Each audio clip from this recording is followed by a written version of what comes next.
Hello everyone, my name is Wayne. And I'm Rebecca. And we are your Bourbon Journey. So today we are trying an Old Overholt that we acquired back on December 7th when we made our trip to Louisville. Before we got to the Louisville part, we drove to Jim Beam to go ahead and get this bottle as well as an Old Granddad 16. And we're finally going ahead and cracking it open for the first time to try it. Yeah, I've been looking forward to this. But first, let's talk a little bit about what this bottle has entailed for us. First, as you can probably see by the bottle, it is an 11-year-old.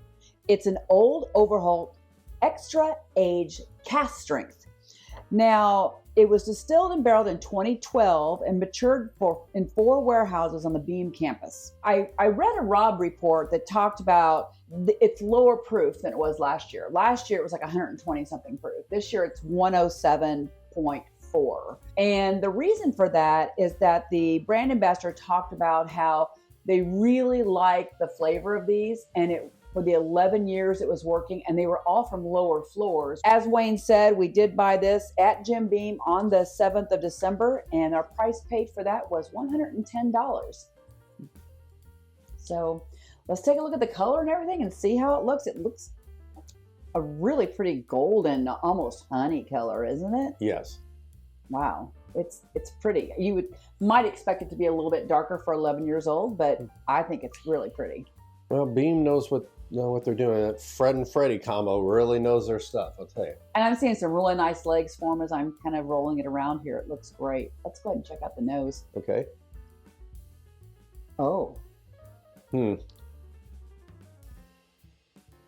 There is a sweetness in there. Well, there is an undisclosed mash bill, but I'd have to say this is probably barely a rye. It's smelling like a bourbon drinker's rye. So,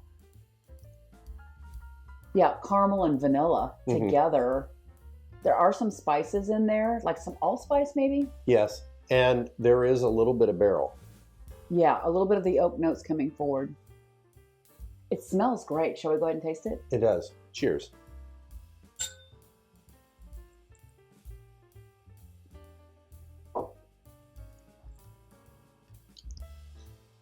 It's got a lot happening. Well, for me, it starts off like a bourbon. Mm-hmm. And within a couple seconds, you hit a rye bomb. Mm-hmm. It becomes spicy. Getting some of those grassy notes a little bit. A little minty. Mm-hmm. Pretty but good. Not overdone. Right. I mean, I've had some bourbons that were that spicy. Mm-hmm. But it's got these really great notes. I'm getting a little bit of tobacco on it too. Interesting, because when you talk about that, and I don't know if it's power suggestion, that said, I'm picking it up in the back, the tobacco. Yeah, I mean, I don't know, because I was just sitting here thinking while you were talking, and I'm like, well, I'm getting some tobacco notes, so it could have been on the finish, but the palate, I think it's very consistent with what I was getting, and you too, on the nose. It's got those vanilla and caramel notes. I think the allspice that was on the nose is more of a rye spice and cinnamon now. But let's go ahead and have another sip and check out the finish.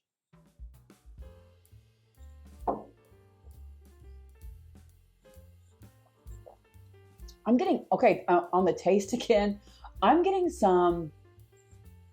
almost some dark fruit notes, and also some sort of citrus is coming through for me, which happens sometimes with a rye.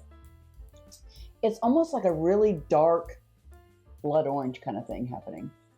There's an orange zest that I get in there. Mm-hmm. The very beginning of it, I'm actually now getting tobacco. Mm-hmm. And I think that may actually be the sweetness that I was picking up as well. Yeah, it's almost like a pipe tobacco because it's just so sweet and it's got a great note. I want to say while we're sitting here talking, I mean, it is still happening. Mm-hmm. I'm still tasting and feeling this finish.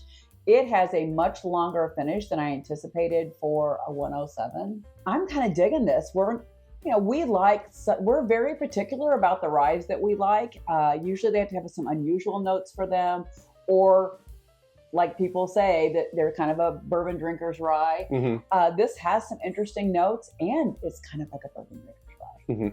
I always tend to pick up with a lot of ryes a medicinal type quality, and it may sound like an insult.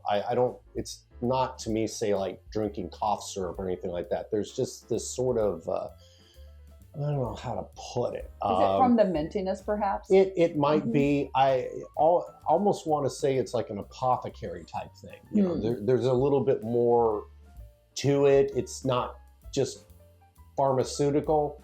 Hard to explain. Yeah, I mean, I don't get that personally, but I don't usually get when people talk about the cherry being like a cough drop thing. I normally just get cherry or it's not, you know. But okay, let's go ahead and have another taste of this.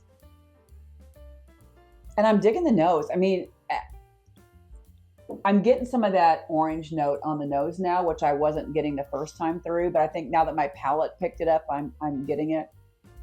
There's a lot of spice. There's a whole lot of spice. It's really nice though.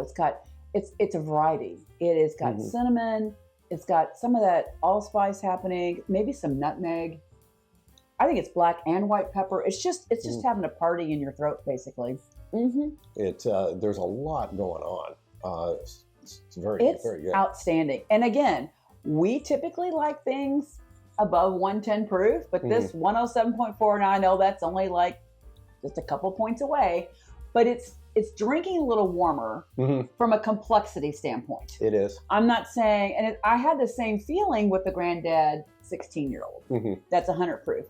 We were really surprised at how much complexity and how much great flavor we got from it being, down to 100 proof. But this at 107, I'm feeling the same thing. Same shaped bottle. Maybe I'm just digging that.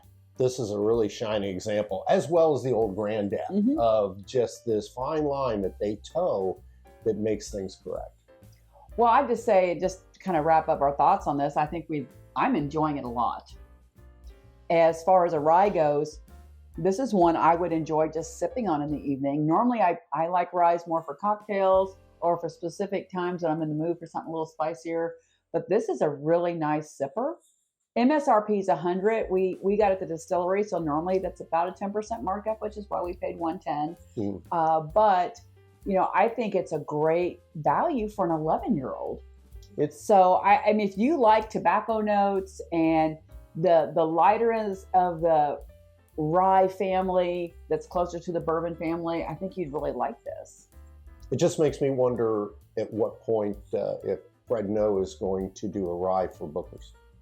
Again? Yes, it's 2016. It's due. So because please. Because doing this here just makes me think he's got to have that in his back pocket. And because rye is on the rise. Right. I mean, a lot of people are really enjoying rye that didn't like it before. It's very popular by bartenders for cocktails. So rye is up and comer, kind of like American single malt is right now. I'm not saying bourbon's not king. I think it still is personally, but I think there are more people wanting to experience rye and find ryes that they really enjoy. And I think this is just great because I love the sweet notes. I like the spice notes and the tobacco. Again, I think it's more like a pipe tobacco. I'm digging it. I agree. And I'm somebody that really isn't a fan of rye, but I appreciate it when I get a good one. And this is definitely a good one in my opinion. So thank you for your time. And if you like what we were saying and you like what we do, please hit the subscribe button. You have a great day. Cheers. Cheers.